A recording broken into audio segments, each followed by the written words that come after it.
assim como a corça suspira pelas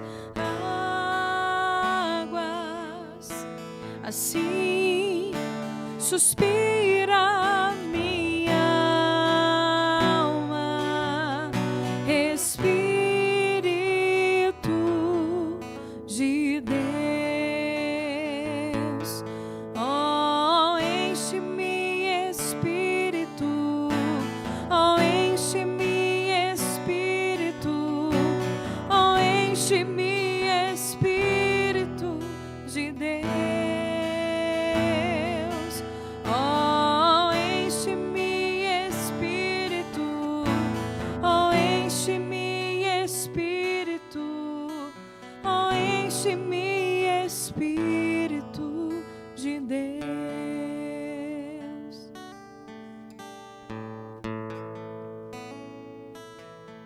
Queridos consagrados, que bom poder começar o nosso retiro, que bom estarmos aqui na presença do Senhor, que bom poder nos colocar na presença daquele que é o nosso esposo, aquele que é o nosso amado, para escutar um pouquinho, para aprender um pouquinho mais e crescer na nossa vida esponsal com o Senhor. É por isso que nós estamos aqui nesse retiro hoje, para começar. E nós podemos já ir preparando o nosso coração.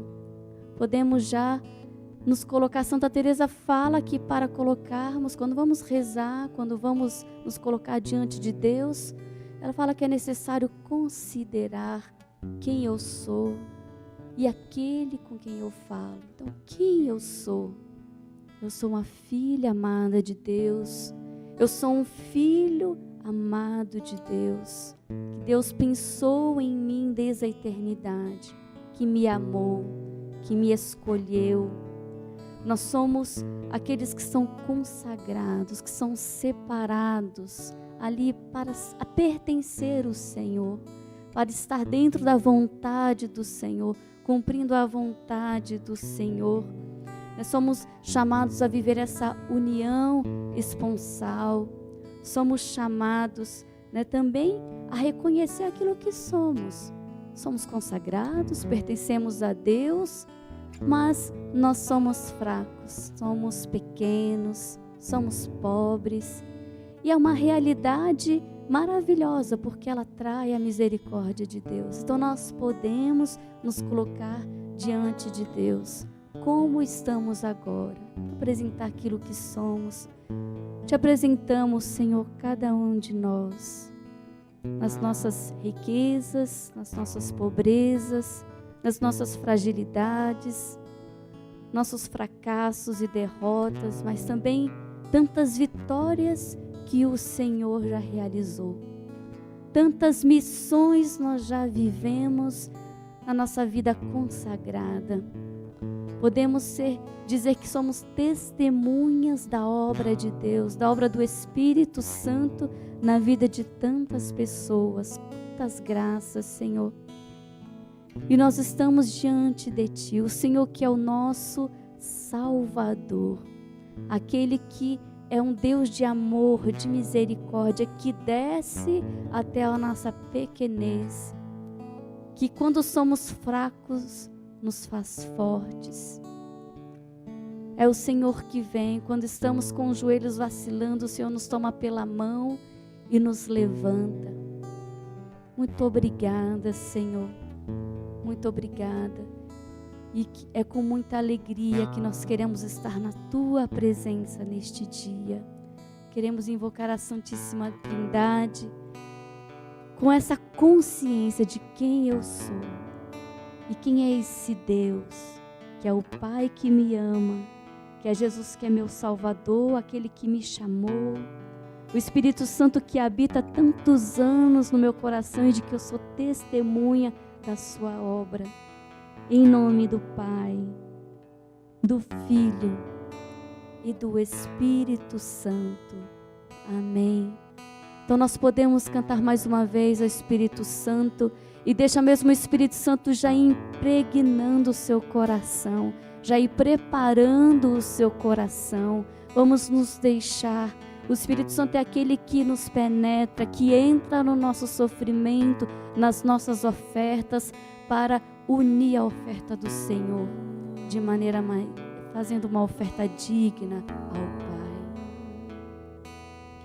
Oh, enche-me, Espírito. Oh, enche-me, Espírito. Oh, enche-me, Espírito de Deus. Oh, enche-me, Espírito. Oh, enche-me, Espírito. Enche-nos, Senhor. Oh, enche-me, Transborda-nos, Senhor. Oh, enche-me, Espírito de Deus.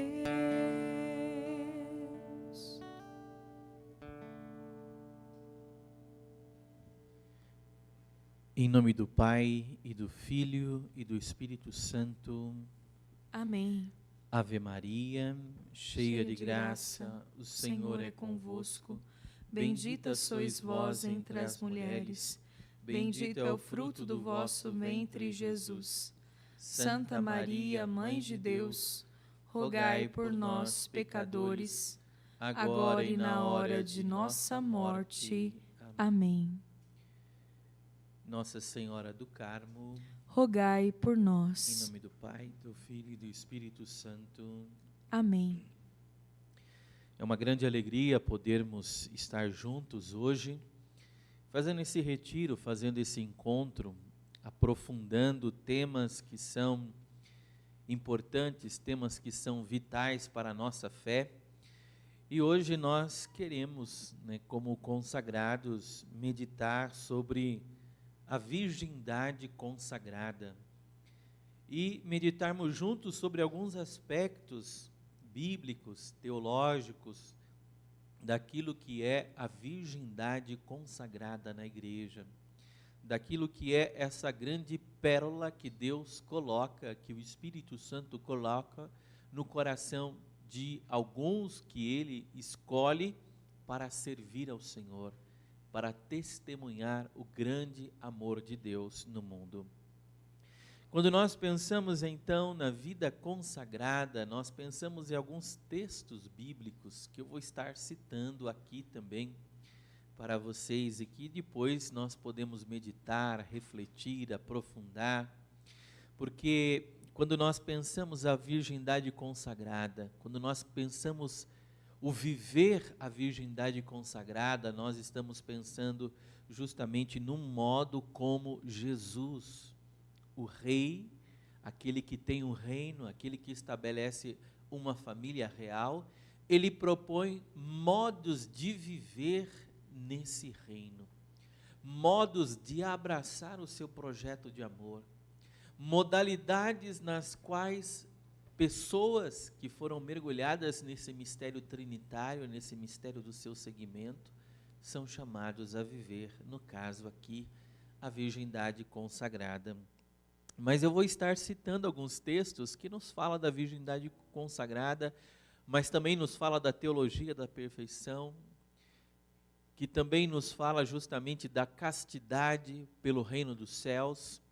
E o primeiro texto que eu quero citar é o texto que se encontra em Mateus 19, capítulo 19, do versículo 10 ao versículo 12, aonde o Senhor conversa e explicita aos seus discípulos qual é esse mistério da continência perfeita, de uma vida vivida para Deus, de uma virgindade ofertada para o Senhor.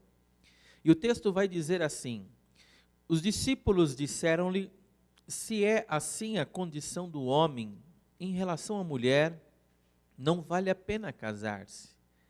Ele acrescentou, nem todos são capazes de compreender essa palavra, mas só aqueles a quem é concedido. Com efeito, há eunucos que nasceram assim, desde o ventre materno, e há eunucos que foram feitos eunucos pelos homens. E há eunucos que se fizeram eunucos por causa do reino dos céus. Quem tiver capacidade para compreender, compreenda. Mateus 19, de 10 a 12. É interessante vermos aqui que a vocação, o chamado, a abertura de coração para responder a Deus com a totalidade de coração, tendo Deus como o absoluto na própria vida, é um ato de fé também.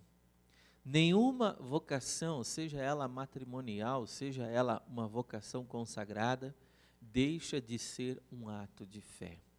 Não é só uma escolha humana, não é só um voluntarismo humano, não é só um dizer, bom, eu estou disponível, então eu quero fazer isso por amor a Deus, eu quero trabalhar um pouco, eu quero emprestar a minha vida um pouco por um tempo a Deus. Muito mais do que isso, é reconhecer, é crer num chamado que o Senhor faz. Por isso o Senhor deixa claro que nem todos são capazes de compreender essa palavra, mas só aqueles a quem é concedido. Uma outra coisa importante, queridos, é quando falamos de eunucos para o reino de Deus, quando nós lemos esse texto do Evangelho, pode vir na nossa cabeça também uma outra palavra, que é o sinônimo também da palavra eunuco, que é impotente. Por isso, nesse Evangelho, nós encontramos Jesus colocando essas diversas realidades, a impotência do homem, mas o poder de Deus que age na impotência humana. Então, pensar em eunucos para o reino de Deus é pensar nessa potência de Deus, nessa força de Deus que age na nossa impotência e nessa fecundidade de Deus que age nas nossas limitações e até mesmo na nossa esterilidade. Deus transforma aquilo que aparentemente é estéril na vida humana em caminho de fecundidade. E eu gosto também de compreender esse texto do Evangelho olhando para um outro texto do mesmo São Mateus, do mesmo evangelista São Mateus, quando ele capta dos lábios de Jesus a afirmação de que o reino dos céus sofre violência e violentos se apoderam dele. Mateus 11, 12. Porque eu compreendo que ao mesmo tempo que o ser eunuco é ser impotente em alguns aspectos, é também verdade que cada eunuco pelo reino traz dentro de si uma fúria pelo reino, ou seja, um poder de canalizar suas energias vitais e espirituais para o reino, de tal modo que este se faça presente no mundo e fecunde pela maternidade e paternidade espiritual novas vidas para Deus. Nós trazemos a força da vida divina dentro de nós. Tornar-se eunuco pelo reino, seguir ao Senhor na radicalidade da oferta de si mesmo, da sua sexualidade, da sua afetividade, consagrando-a através justamente da virgindade consagrada e de tantas outras modalidades também da vida consagrada, não significa jamais tornar-se infecundo ou estéril. Muito pelo contrário, significa canalizar toda essa força que Deus coloca no coração humano para fazer com que o reino de Deus seja dilatado aonde se encontra cada consagrado. Por isso que a palavra continência dá-nos a impressão, talvez, de uma contenção. Mas o consagrado não é uma pessoa reprimida, que vive represando suas emoções, desejos e vontades. Ele sabe que a força que existe em si é capaz de produzir luz e calor na humanidade. Sabe que toda essa força e esta fúria que Deus coloca no seu coração, se não for canalizada para o reino de Deus, pode gerar descontentamento, frustração e desencanto. Ou seja, nós trazemos a força do amor de Deus dentro de nós. E essa energia deve ser canalizada para Deus. Quando a gente imagina, por exemplo, uma usina hidrelétrica, se faz, né, se represa as águas, mas pouco a pouco vão soltando aquelas águas, e a água se torna energia, e aquela energia se torna luz, se torna calor, para cuidar, para trazer benefícios a diversas, centenas de cidades. Ou seja, o coração de um consagrado é essa água de Deus, essa água da graça de Deus que Deus quer derramar sobre a igreja, que Deus derrama sobre a humanidade para trazer restauração, para trazer vida nova, para manifestar assim a presença de Deus em meio aos homens. A força que Deus coloca em nós, então, deve ser manifestada através dos talentos, dos dons, dos serviços que Deus nos confia, onde a primazia da graça pela oração e pela fraternidade, autenticada através do amor de Cristo que atua em nós, produz uma melhor legitimidade nas obras que realizamos por amor. Creio que este é um dos aspectos escatológicos do reino dos céus, onde nossas motivações e modo de operar nessa vida seja impulsionada pelas motivações do céu. O consagrado, uma vez que é chamado, uma vez que oferta, faz da sua vida um dom de si para Deus, uma entrega de si para o reino, ele também é chamado agora a se deixar conduzir pelas motivações do céu. Através dos seus dons, através dos seus talentos, através das suas capacidades. Não é simples uma motivação terrena que o impulsiona, mas é uma motivação que vem do coração de Deus. O que ele o faz, o que ela realiza é por amor a Deus, e assim deve fecundar como alguém que faz para Deus em primeiro plano. E depois, é claro, fazendo para Deus, mesmo que se faça para os irmãos e para as irmãs, mas com a motivação de Deus em primeiro lugar, com certeza, aquela obra, aquele talento, aquele serviço realizado por amor ao Senhor, fecunda através da vida do consagrado, de uma consagrada. Trazer em nós, então, as marcas dos conselhos evangélicos de Cristo é testemunhar no mundo a lealdade de nossa obediência, as riquezas de nossa pobreza e a liberdade de nossa castidade. É testemunhar do mundo a beleza de pertencer ao Senhor. Os conselhos evangélicos jamais serão, na vida de um consagrado, de uma consagrada, uma camisa de força. Muito pelo contrário. A obediência é vivida com lealdade ao Senhor, aos seus propósitos divinos. Ele encontra na sua pobreza uma grande riqueza de ter o coração desprendido, desapropriado para amar a Deus. E ao mesmo tempo encontra liberdade para a sua castidade, para dilatar o seu coração. O coração de um consagrado deve ser um coração dilatado de amor a Deus, para poder amar a partir de Deus o quanto mais pessoas o Senhor colocar na sua vida ou diante de si. Por isso a castidade deve ser esse lugar de liberdade espiritual, interior, para o consagrado.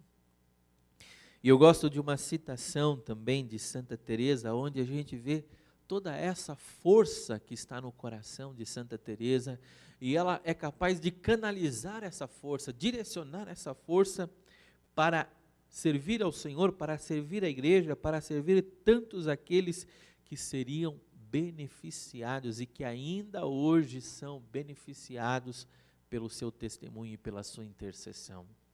E ela vai dizer, citando um texto num livro chamado Caminho de Perfeição, lá no capítulo 32, parágrafo 10º, ela vai dizer, falando ao Senhor numa oração, e ela pronuncia a oração com essas palavras: cumpra-se em mim, Senhor, a vossa vontade, de todos os modos e maneiras que vós, Senhor meu, quiserdes.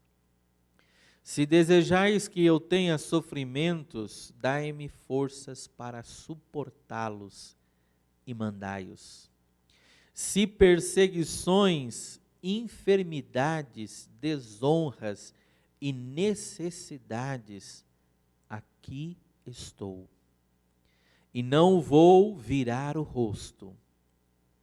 Pai meu, nem há razão para dar-vos as costas.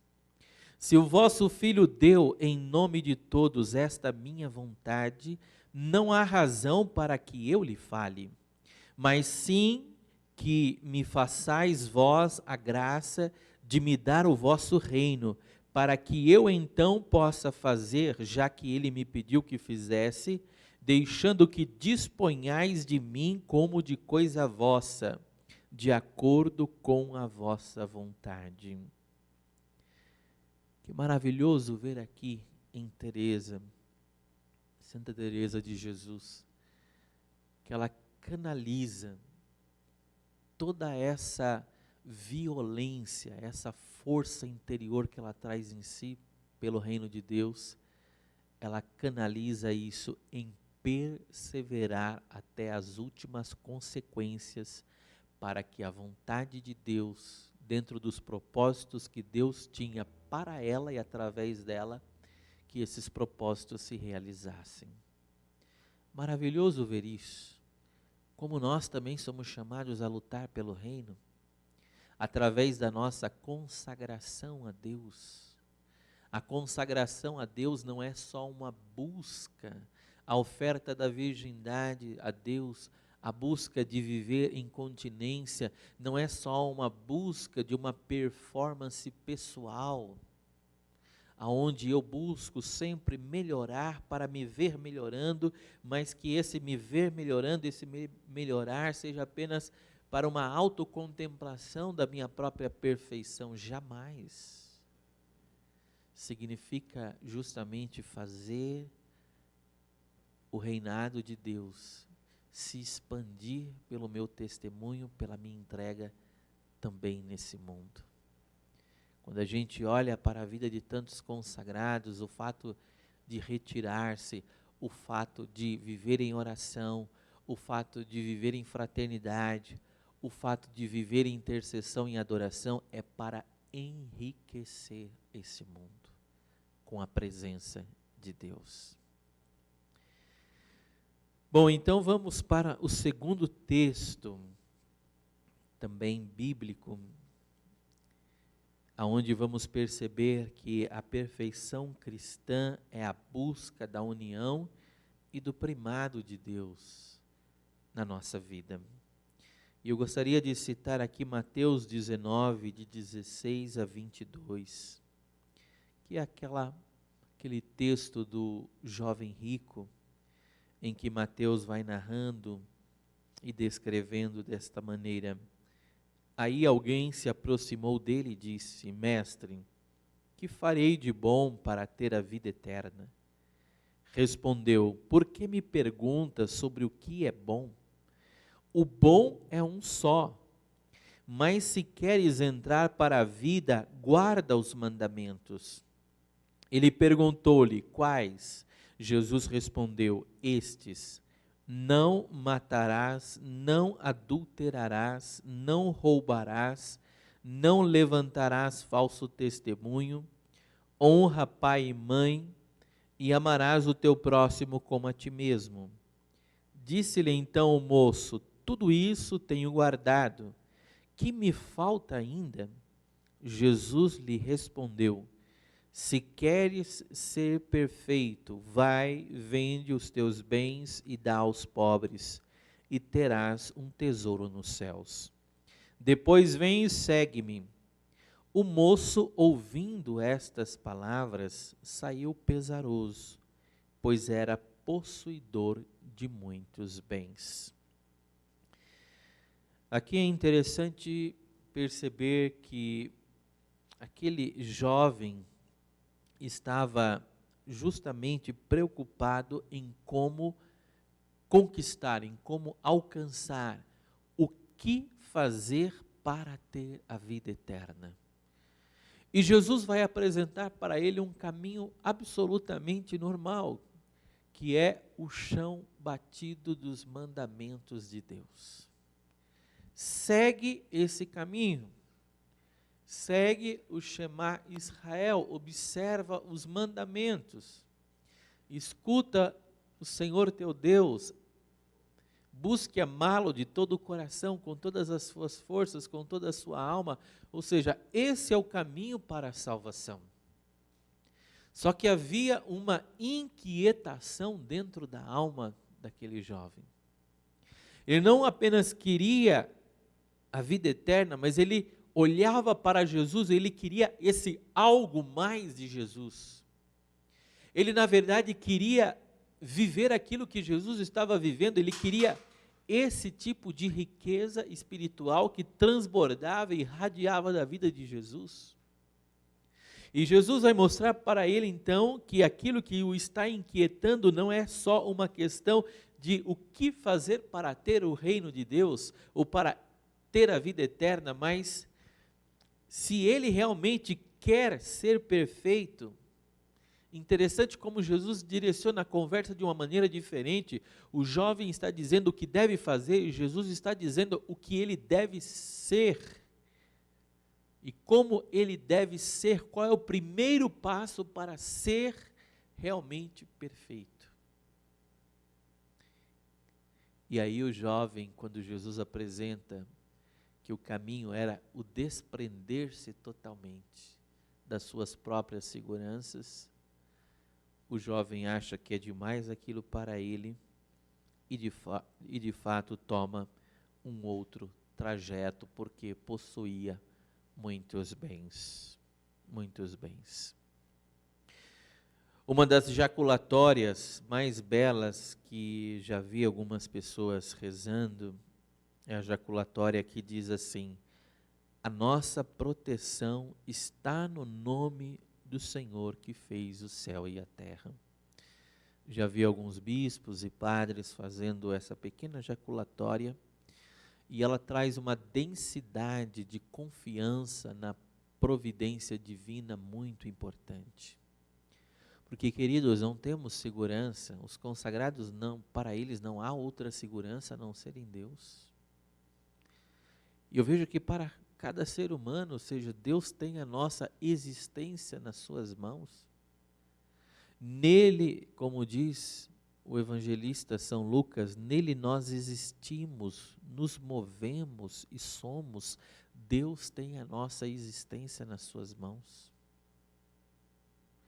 Por isso, Ele é aquele que sabe, enquanto Pai, aquilo que os seus filhos mais necessitam. Por isso, o primeiro passo para seguir Jesus também é tornar-se alguém que crê e confia nessa providência. Deus conduz a minha vida. E quando Jesus nos propõe de sermos como Ele, ou seja, perfeitos, Ele já inicia uma teologia e uma vida alicerçada na busca da perfeição. Isso não significa perfeccionismo ou ser acometido pelo toque, mas Jesus, ao falar da perfeição, está nos apresentando um caminho de união com Deus. O que é ser perfeito? Por algum tempo, hoje se fala mais, por exemplo, de termos relacionados à vida da teologia, da vida consagrada, se chama mais de teologia da vida consagrada, ou mesmo a teologia, que é entendida como espiritualidade. Teologia espiritual trata de temas muito caros à vida consagrada, mas antigamente era chamado, um pouco mais atrás, era chamado de teologia da perfeição, ou da vida perfeita. Mas o que é a teologia da perfeição? O que é buscar a perfeição na vida consagrada? Ou o que é buscar a perfeição na vida cristã? É buscar uma vida de união com Deus. A perfeição para nós cristãos deve ser entendida, e principalmente para os consagrados, como uma busca de crescer, de fazer desenvolver, de fazer maturar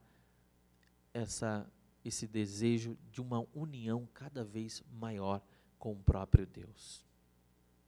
A absoluta coerência de Jesus provém do fato que ele procura na encarnação ser fiel à sua vida intratrinitária, ou seja, viver da e na vontade do Pai. Saber que somente no Pai está a sua confiança. Saber que, apesar dos desencontros, das desilusões e da fragilidade da fidelidade do coração de muitos dos seus, o amor do Pai sempre será inabalável. Este é o meu filho amado, escutai o que ele diz. Marcos 9, 7. Então a vida do filho é o Pai. Aquilo que Jesus vive na eternidade, Jesus o viveu na encarnação. Em comunhão com o Pai, em comunhão com o Espírito, em tudo que o Filho faz, o realiza, porque o Pai lhe confia uma missão. E é bonito ver isso, que a vida de Jesus tem sempre como referência central a vida do Pai.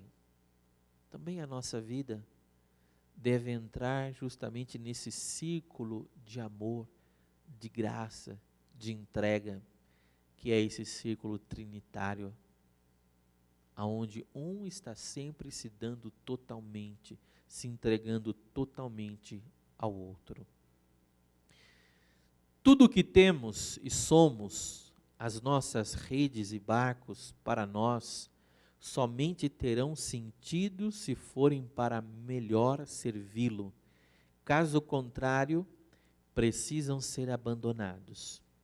Se nossos dons e talentos não significam uma maior honra e louvor a Deus, se tornarão uma espécie de outro Deus a ser servido, onde a nossa vida estará a serviço de uma religião paralela, a do próprio ego.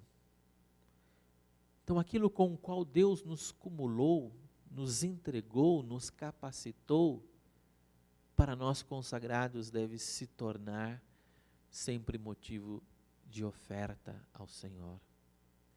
Servir ao Senhor com aquilo que Ele nos presenteou. Mas seria estranho nós nos felicitarmos exageradamente, ou nos prendermos exageradamente aos presentes, aos dons de Deus, do que ao seu próprio Criador. Então, o consagrado é aquele que reconhece que todos os recursos que tem à sua disposição é para fazer com que Deus seja mais louvado, Deus seja mais amado, Deus seja melhor adorado. Não é estar a serviço da religião do próprio ego, aonde Deus não é mais o fim, mas o fim sou eu, e Deus é apenas um meio para que eu atinja esse fim. Deus não é meio, Deus é o fim, Deus é aquele que é o alfa e o ômega, e é aquele que nos sustenta no caminho, no caminho que já foi iniciado, até o caminho no qual nós entregaremos nas suas mãos tudo aquilo que realizamos por amor a Ele. Então a virgindade consagrada nos atrai para algo maior, nos atrai a confiança amorosa que Deus estará nos conduzindo por sendas onde a sua providência é a garantia que seremos sustentados em todas as nossas necessidades. E mesmo quando estas não forem supridas segundo o tempo e os critérios que temos em nossa mente, servirão para um propósito maior ainda, dentro da lógica de Deus. E a contemplaremos posteriormente dentro de um horizonte mais santificador e salvífico. Somos e sempre seremos mendigos de Deus, pois ao nos decidirmos por seguir a Cristo, escolhemos fazer somente por uma motivação inalienável e insubstituível, isto é, a motivação do seu amor. Somente por amor, pois outras motivações se decompõem com o tempo e com as tempestades que podemos enfrentar na nossa vida. É bonito ver aquele texto que me vem à cabeça agora, e você também pode se recordar, quando Jesus diz a Pedro: Pedro, tu me amas? Depois da negação de Pedro. E Jesus vai insistindo com Pedro através de 3 perguntas: tu me amas? Apacenta as minhas ovelhas, apacenta os meus cordeiros. Jesus estava querendo mostrar para Pedro que o amor de Pedro deveria ter como centro o amor a Jesus. Jesus não diz: Pedro, você ama as minhas ovelhas? Pedro, você ama os meus cordeiros? Pedro, você vai amar a minha igreja? Pedro, você vai amar o rebanho? Pedro, não, a motivação sou eu. Se você me ama, você amará a minha igreja. Se você me ama, você amará os meus cordeiros. Se você me ama, você amará as minhas ovelhas. Se você me ama, você vai amar, e você vai, através do ministério que eu te confio, dar, entregar a tua vida por amor a mim. O amor, a primazia do amor a Deus e a Jesus está no centro das motivações de um coração consagrado, e não outras motivações que se decompõem com a vida e nas tempestades que nela enfrentamos. Um último texto que eu quero citar é um texto de São Paulo, texto que o apóstolo Paulo utiliza justamente lá na primeira carta, capítulo 7, aonde ele vai descrevendo justamente o valor, a grandeza, seja do matrimônio, seja da virgindade, da vida consagrada a Deus. Porém, aqui a gente de fato, faz uma observação. Sabemos que o apóstolo Paulo é um grande entusiasta da vida celibatária. É alguém que, com todas as forças da alma e do coração, incentiva e motiva a cada cristão a viver a sua pertença, a viver uma entrega sempre maior ao Senhor. Tanto que no versículo 7 a gente já escuta de Paulo ele dizendo: quisera que todos os homens fossem como eu, mas cada um recebe de Deus o seu dom particular. Um deste modo, outro daquele modo. Contudo, digo às pessoas solteiras e às viúvas que é bom ficarem como eu. Ou seja, ficarem consagrados ao serviço de Deus, dedicado às coisas de Deus. Então, como eu disse, Paulo é um entusiasta da vida consagrada, da vida celibatária. Ele chega ao ponto de dizer: quisera que todos os homens fossem como eu. Só que aí a gente já não teria mais vocações, né? Porque a vocação vem do matrimônio. Mas Paulo, ele fala isso com ênfase justamente para mostrar como ele percebe que é belo uma vida dedicada, uma vida a serviço, uma vida empenhada também na oração, no testemunho desse amor a Deus. Por isso ele coloca que cada um recebe de Deus o seu dom em particular. Então, o celibato e a virgindade cristã são também um dom que a pessoa recebe. Um dom. Não é apenas quem quer viver como um consagrado, quem quer abraçar uma vida consagrada, ou mesmo uma vida sacerdotal que implica o celibato, deve se perguntar se de Deus recebeu esse dom. E se recebeu de Deus, como está cuidando, como está cultivando, como está trazendo esse vaso que porta um tesouro preciosíssimo, esse vaso de barro, mas qual é a diligência, qual é o cuidado, qual é a atenção com o qual está trazendo esse tesouro. Porque Deus confia esse carisma da castidade, esse carisma do celibato, esse carisma de uma virgindade consagrada, a alguns que o Espírito Santo suscita e levanta em meio ao povo de Deus para viver e para ser um sinal do céu, também em meio aos homens. Mas São Paulo também vai colocar outras dimensões, como a escatológica, a dimensão eclesiológica da virgindade, com imagens esponsais, imagens em que ele vai tirar também, vai fazer referência também a essa dimensão justamente de uma união plena do esposo com a esposa e dessa dedicação que um deve ter para com o outro. No versículo 29, ele continua dizendo: eis o que eu vos digo, irmãos, o tempo se fez curto. Resta, pois, que aqueles que têm esposa sejam como se não a tivessem, aqueles que choram como se não chorassem, aqueles que se regozijam como se todavia não se regozijassem, aqueles que compram como se não possuíssem, aqueles que usam deste mundo como se não usassem plenamente, pois passa a figura deste mundo. Eu quisera que estivesseis isentos de preocupações. Quem não tem esposa, cuida das coisas do Senhor e do modo de agradar o Senhor. Quem tem esposa, cuida das coisas do mundo e do modo de agradar a esposa. E fica dividido. Da mesma forma, a mulher não casada e a virgem cuidam das coisas do Senhor, a fim de serem santas de corpo e de espírito.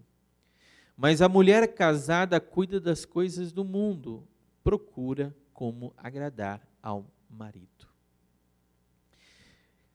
Bem, nós estamos falando de uma continência pelo reino de Deus, que implica ao consagrado cuidar e se dedicar às coisas do Senhor.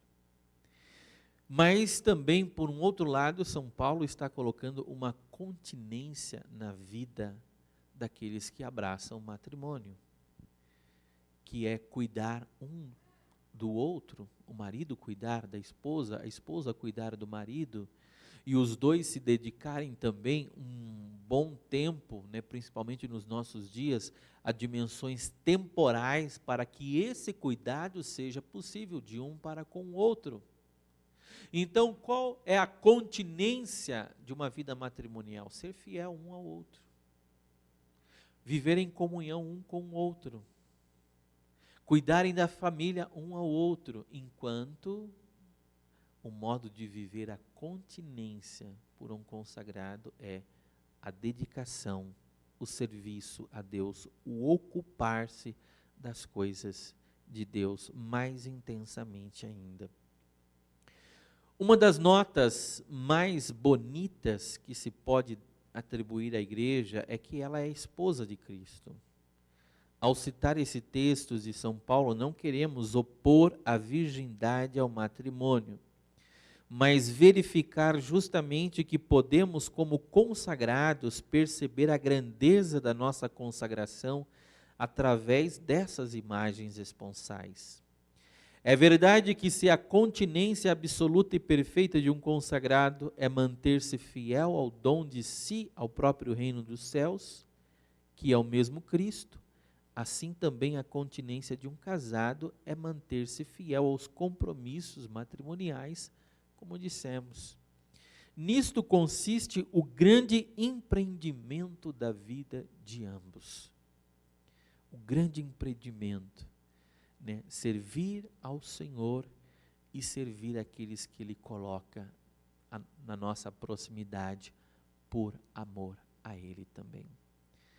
Assim como um consagrado deve ser apaixonado por Jesus, apaixonado pela igreja e testemunhar essa paixão através daquilo que ele é e daquilo que ele realiza, também um esposo, uma esposa devem viver com alegria essa consagração que também ele faz no matrimônio, porque é uma espécie também de oferta de si, é um voto de fidelidade, é um compromisso assumido e assumido para a vida toda.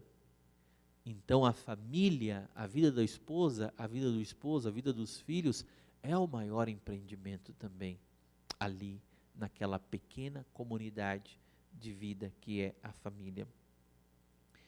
Para Santa Teresa de Jesus, tudo que um consagrado deve procurar realizar deve se expressar como um modo de favorecer a igreja, que é a esposa de Cristo, pois ao favorecê-la com a sua entrega e com a sua santa pretensão de uma vida mais perfeita, ou seja, que transpira o frescor do Evangelho, melhor auxiliará a igreja a ser sacramento de união com Deus para toda a humanidade.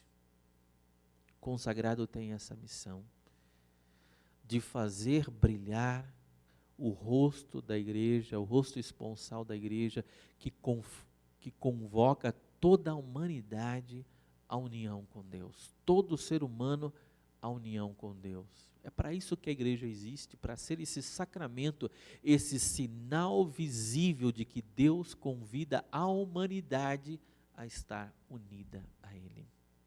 Muito mais do que um grupo de pessoas, muito mais do que, de repente, um conjunto seleto de cristãos. Não, Deus quer a humanidade para si. E a igreja convoca, e a igreja anuncia o Evangelho, atraindo essa humanidade para que a humanidade também possa desposar daquele que é o esposo, o próprio Cristo. Já exortava Santa Teresa as suas filhas quando ela dizia: quando as vossas orações, desejos e disciplinas e jejuns não estiverem voltados para isso que falo, tende certeza de que não alcançais nem cumpris o objetivo pelo qual o Senhor vos reuniu aqui. Caminho de Perfeição 3:10. Santa Teresa tinha muito presente no seu coração que toda a sua obra, ou toda a obra que o Senhor colocava no seu coração para realizar, era marcada por essa dimensão eclesiológica, por um amor à igreja.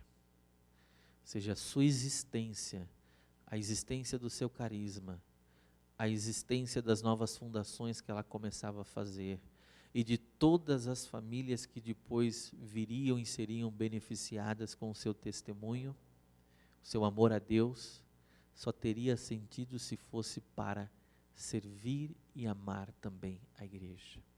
Com esse amor filial, com esse pudor filial, quando falamos, quando nos referimos, quando buscamos mostrar o rosto da igreja.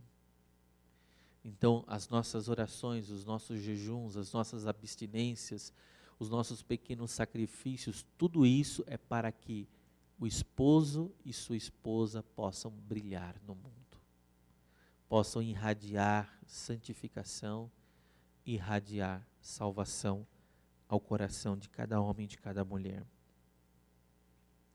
E termino citando o versículo 35 que diz: digo-vos, falando São Paulo, isto em vosso próprio interesse, não para vos armar cilada, mas para que façais o que é mais nobre e possais permanecer junto ao Senhor sem distração.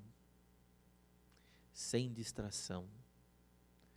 Alguns teólogos tematizavam essa entrega absoluta, da qual diz São Paulo aqui, a viver uma vida entregue a um estar com Deus, né? Uma expressão latina eles utilizam, vacare Deo, aonde a pessoa tem um tempo maior disponível para dedicar-se às coisas de Deus. Esse é o intuito de São Paulo.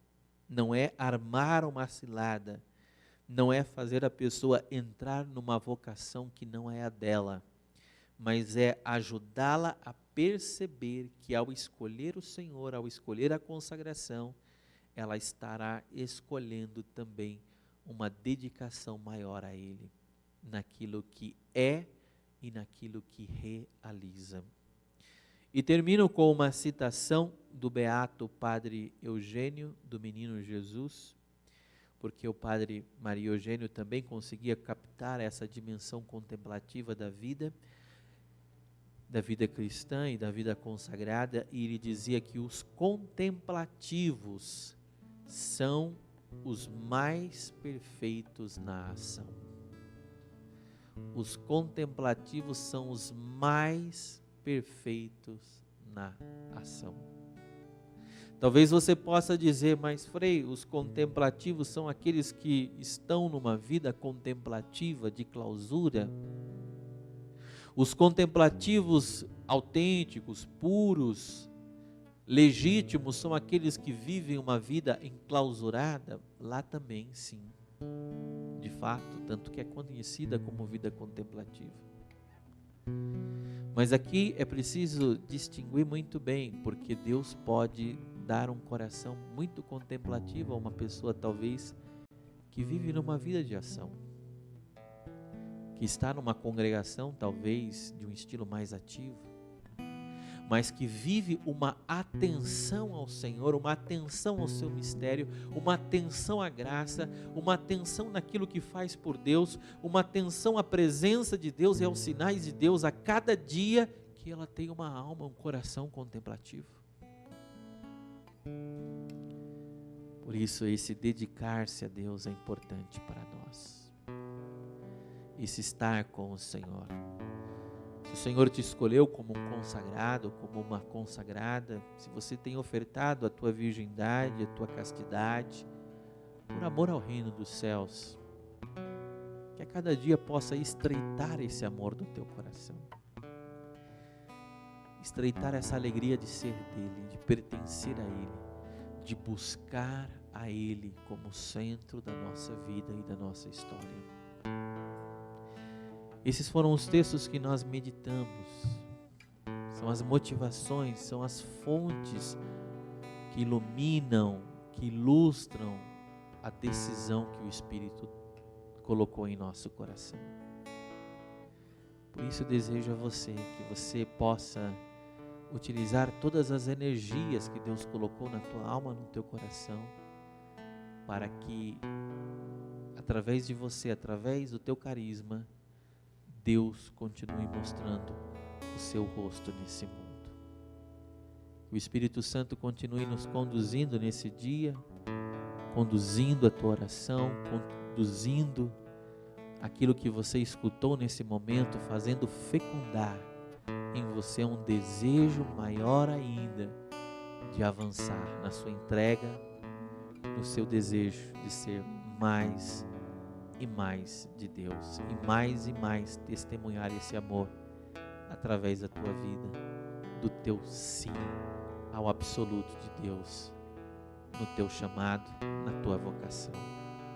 Amém. Quem deixa sua terra por mim, seus bens por mim, seus filhos por mim, me encontrará. Não tenhas medo, eu conheço